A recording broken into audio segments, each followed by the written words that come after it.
If you're over 60, please listen carefully. There's a silent trigger that could be accelerating your brain's aging process without you even realizing it. I'm not saying this to cause fear, but to empower you. What if a simple, daily action was causing your brain to shrink at a rate faster than your chronological age? Top neurologists have just confirmed that individuals with this one specific habit show a decade of premature aging on brain imaging. 10 full years. And here is the most concerning part. The vast majority of seniors engage in this activity, believing it's perfectly safe or even healthy. By the end of this video, you will understand the fastest triggers for cognitive decline, all supported by groundbreaking research that has startled the scientific community. But before we break down all 7 of these brain-damaging habits, let me share a preview of our number 1 item. It's an activity so seemingly innocent that when a 15-year study of 20,000 adults was conducted in Japan, researchers were stunned to find it increased the risk of developing dementia by a staggering 68%. Hello and welcome to the Senior Wellness Center. My name is Dr. Kenji Sato. For over 20 years, as a neurologist specializing in longevity, I've dedicated my life to one mission: helping people like you navigate the science of aging with clarity and confidence. My goal isn't to give you a list of problems, but to provide you with a toolkit of practical, science-backed solutions. So today, we will take control of our brain health together. Let's begin our journey with the first actionable step and reveal habit number 7. #7. Skipping your morning walk. Let's begin with something that seems so minor, so insignificant, yet it packs an incredible punch against your brain's health. Skipping that simple morning walk. You might think resting is better, but you're essentially telling your brain's most vital systems to power down for the day. A landmark study from the University of British Columbia gave us a startling look inside the brains of inactive seniors. They found that the hippocampus was significantly smaller in those who walked less. Think of your hippocampus as your mind's librarian. It's where you file, organize, and retrieve your most precious memories, from names and faces to cherished life events. When the librarian's office shrinks, memories get lost, misplaced, and eventually they fade away entirely. So, what is the magic behind a simple walk? It comes down to a remarkable molecule called brain-derived neurotrophic factor, or BDNF. I tell my patients to think of BDNF as a high-potency fertilizer for your neurons. It doesn't just protect existing brain cells, it actively helps grow new ones. When you skip your walk, you are starving your brain of its most essential growth supplement. But when you walk is just as crucial. That early morning sunlight hitting your eyes does more than just wake you up. It's a powerful signal to your internal clock. It's like hitting a giant reset button for your body's circadian rhythm. This rhythm is what activates your brain's nightly cleaning crew. The glymphatic system, which flushes out toxic proteins like beta. These are the same plaques that build up and cause devastating damage in Alzheimer's patients. In fact, a Stanford study revealed that morning walkers had 40% less of this toxic buildup compared to those who exercised in the afternoon. You don't need to run a marathon. The magic happens with just 30 minutes of moderate walking. So what's the ideal pace? Here's a simple test. You should be able to hold a conversation, but you'd slightly prefer not to. That's the sweet spot where you increase blood flow to your prefrontal cortex, your brain's command center, by over 30%. And don't take the same path every single day. Your brain craves novelty. Try exploring a different neighborhood park once a week, or simply walk your usual route in reverse. New sights and sounds create new neural pathways, keeping your brain flexible and resilient. For an extra boost, if it's safe to do so, try walking backward for just 30 seconds every 5 minutes. This simple trick forces your brain to work differently, improving balance and cognitive function. Even if you have joint issues, walking in a pool provides gentle resistance that actually enhances the brain-boosting benefits. The key is consistent, daily movement. It is the foundation of a resilient mind. #6. Taking sleep aids regularly. This next habit can be controversial, as it's something a doctor may have even recommended. But the long-term data on regular use of sleep aids is becoming too concerning to ignore. I see this constantly in my practice. Patients come to me frustrated, unable to sleep, and their first resort is often a pill that offers a quick fix, but can create a devastating long-term problem for the brain. Here's the critical distinction. These medications don't provide natural, restorative sleep. They induce sedation, and there is a profound biological difference. Real sleep is an active process with specific stages. During the deepest stages, your brain activates its own nightly garbage collection system. Your brain cells actually shrink slightly, allowing cerebrospinal fluid to wash through and clear out metabolic debris, including those toxic amyloid plaques. Sedation from sleeping pills suppresses these vital cleaning cycles. It's like telling the sanitation crew to take the night off, every single night. Eventually, the trash builds up, creating a toxic, inflammatory environment where neurons begin to fail. But the good news is, your brain wants to sleep naturally. We just need to relearn how to give it the right signals, and it's simpler than you think. This is the same method used by the military to help soldiers fall asleep in under 2 minutes. First, control your environment. Your core body temperature needs to drop to initiate sleep. Aim for a cool bedroom, around 67 degrees Fahrenheit or 19 Celsius. Taking a warm bath 90 minutes before bed can amplify this effect, as your body temperature will plummet afterward, signaling sleepiness. Second, consider a specific pre-sleep snack. And I know this sounds unusual, but studies have shown that eating 2 kiwis an hour before bed can significantly improve sleep quality. It's not magic, it's biochemistry. Kiwis are a rare natural source of serotonin, a neurotransmitter that your body uses as a direct building block to create its own melatonin, the natural sleep hormone. You're providing the raw materials for a good night's sleep. Finally, use your breath as a natural tranquilizer. The 4-7-8 method is remarkably effective. Simply breathe in through your nose for 4 seconds.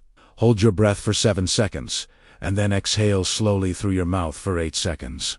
Repeat this 4 times. This simple exercise activates your parasympathetic nervous system, shifting your body from a state of stress to a state of rest. It's a powerful signal to your entire body that it is safe to power down. These natural solutions are the first steps toward reclaiming your health. And if you're finding this information valuable and wish to support our mission here at the Senior Wellness Center, I would be so grateful if you took a moment to press the like button and subscribe. It truly helps this vital information reach more seniors who need to hear it. Thank you. Now, let's move on to a habit that 75% of us are guilty of every single day. #5.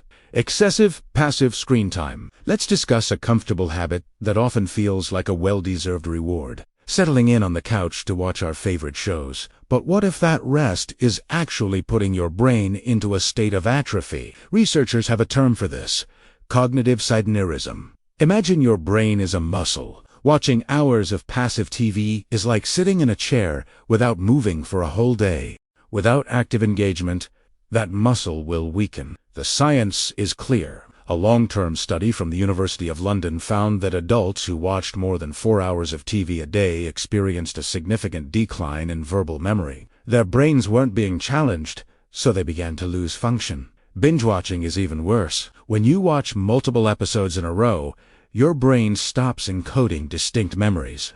The experiences blur into one long, passive stream, weakening the neural pathways responsible for memory formation. And what you watch matters immensely. A constant barrage of negative news, for example, keeps your brain in a state of high alert, flooding it with the neuron-damaging stress hormone, cortisol. In contrast, engaging with educational programs or documentaries has been shown to slow cognitive decline. But there's another hidden danger that applies to all screen time, especially at night.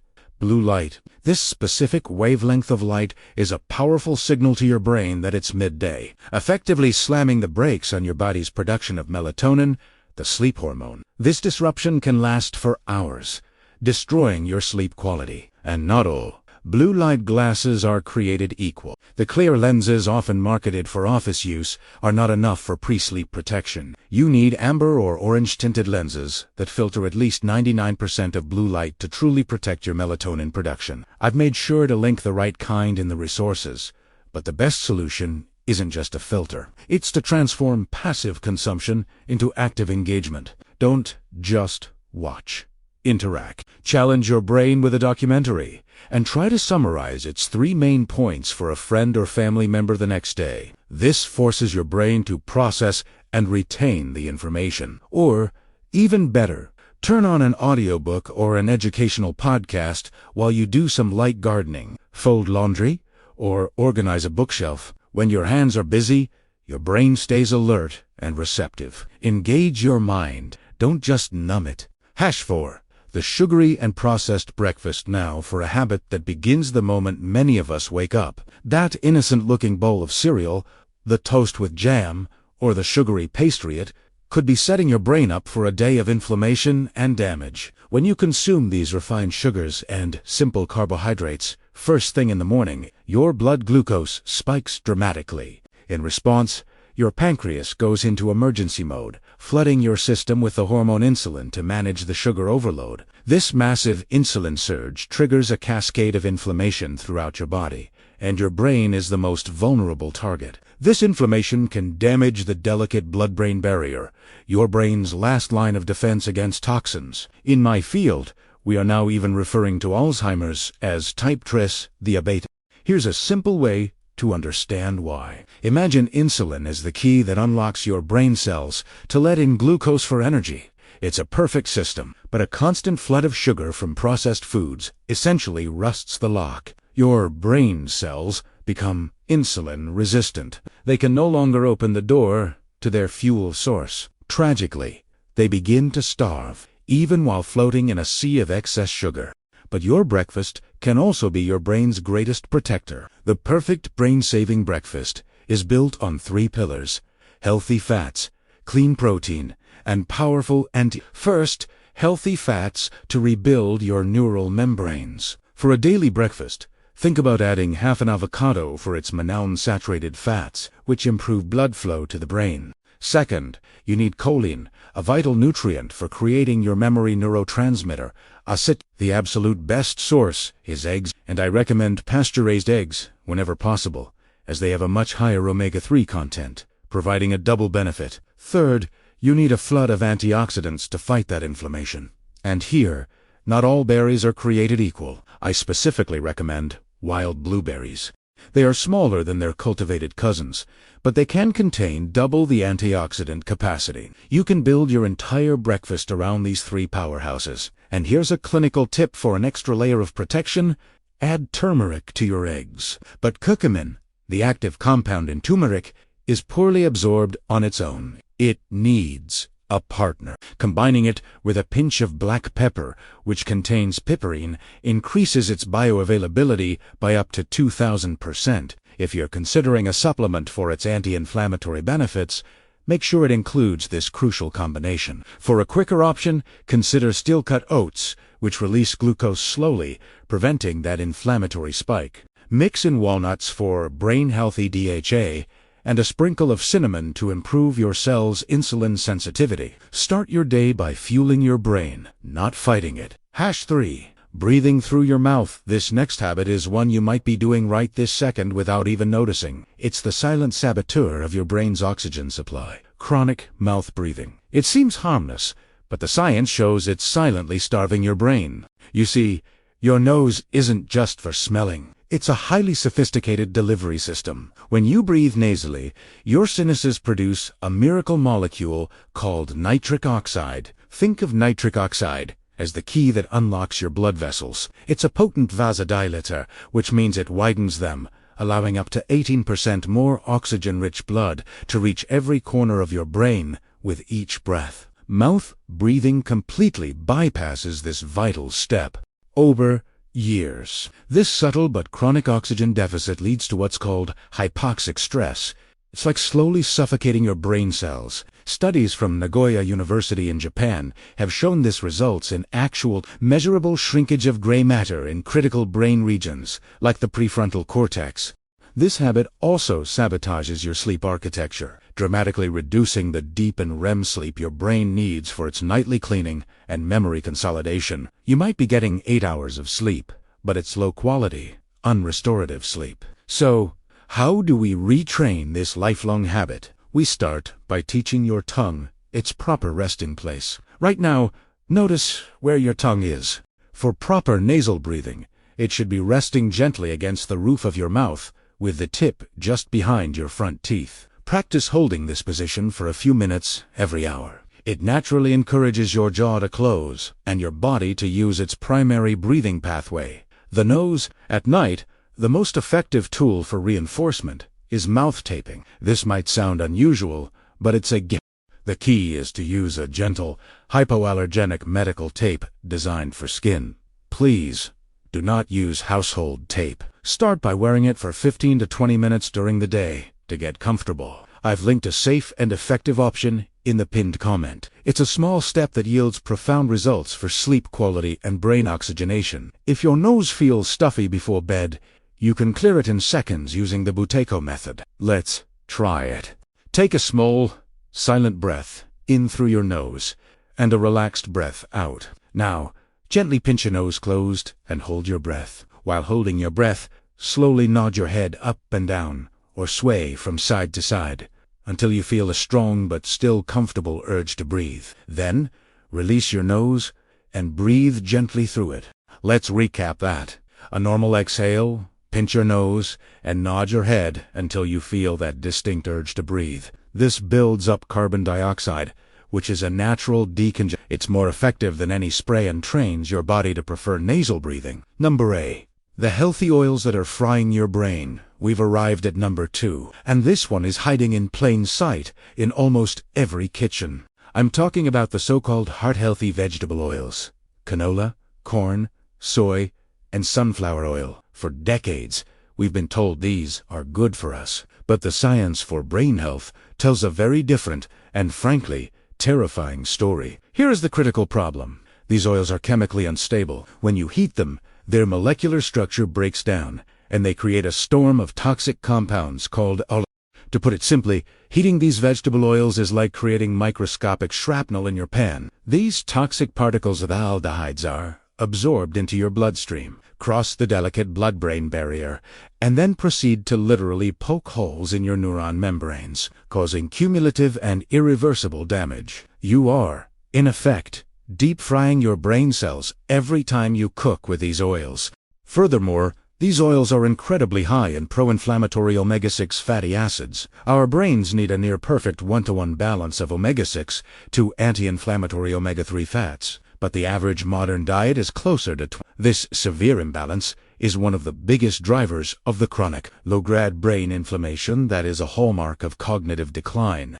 So, what is the solution? It's simple. Using the right tool for the right job. Here's an easy rule for your kitchen. For high-heat cooking, like searing or stir-frying, you need a stable saturated fat. Think unrefined coconut oil, ghee, or even grass-fed butter. These fats don't break down into toxic aldehydes under heat. For low-heat cooking or salads, extra virgin olive oil is your brain is a best friend. But quality is everything. You need to look for oil that is cold-pressed, lists the harvest date, and ideally is high in polyphenols, like the Koronaki variety from Greece. The generic light olive oil in a clear plastic bottle won't provide these brain protective benefits. I've included a guide to choosing the right oil in the pinned comment. For cold uses like drizzling over vegetables, a high-quality refrigerated flaxseed oil is also an excellent source of the omega-3 fats that fight back against inflammation. By making this one simple swap in your kitchen, you eliminate a massive source of daily inflammation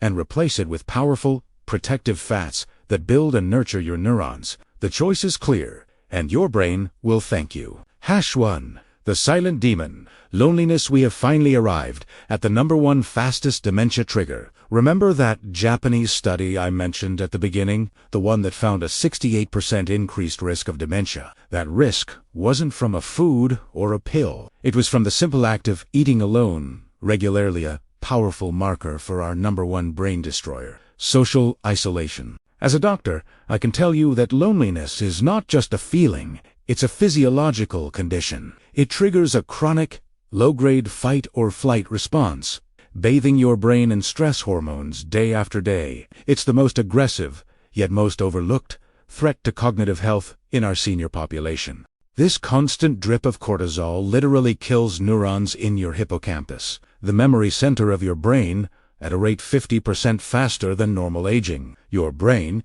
in a state of perceived threat, begins to sacrifice its own long-term resources. The research on this is overwhelming.